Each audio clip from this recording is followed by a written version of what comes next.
between rich and poor, black and white, is growing. Inequality in society is growing. If this is not understood as the foundation for thinking about major systemic challenges, nothing will change.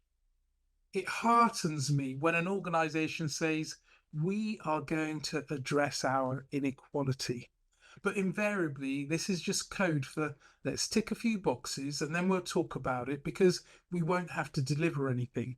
However, in finance, say, when we set targets, often a myriad of them, every resource is applied. At every level, people will be impressed upon to hit the budget and follow it up in order to hit future planned targets.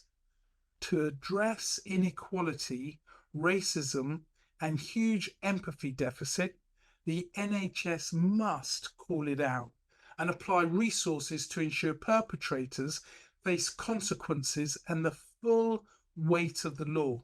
Did you know 40% of patients with sickle cell avoid hospital due to the trauma that it causes them? You are 5 times more likely to die in childbirth if black than your white counterpart. Having a baby whilst black is a patient safety issue. Misogynoir is unacceptable. Sickle cell has 4 licensed treatments for its estimated 17,500 patients in the UK.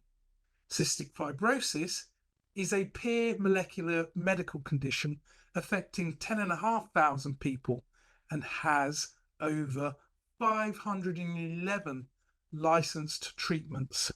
The disparity is stark. Though sickle cell is the world's most common and fastest growing genetic blood condition, these points are raised not to pull anyone down, but to say, what about us? You see, on a human level, services received when black have a high likelihood of being poor. Government report after report attests to this. The Black Report in 1980, the Aitchison Report, and multiple Marmot reports. So I thank the King's Fund for allowing this voice.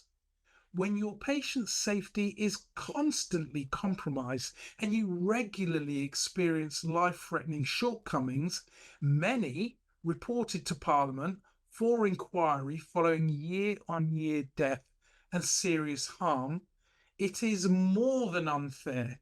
It's unjust when recommendations in reports are not carried out decade after decade. When we are desperately ill with sickle cell, going to hospital, curled up in excruciating pain, it is an act of trust to place your life in someone's hands and plead, save me. When the response is racially charged, it's like losing your breath and never catching it. Anxiety and panic hit all at the same time. Your heart and soul cry out, for the love of God, why? Why? You are helpless, powerless, and no one is listening. What will your untimely preventable loss mean to your mum as you call her in your last breath? To your children who at once inherit a legacy of devastation because that day you were not human. Infected blood families understand the struggle. In sickle cell, you walk alone. In a more equitable world, some of us would not have to live this way.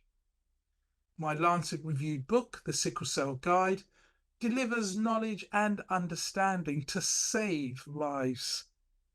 My ask of the NHS is to answer this call. More understanding of sickle cell, robust leadership, due diligence, accountability, and action for sustainably equitable healthcare services. Levelling up, those disadvantaged by immutable characteristics.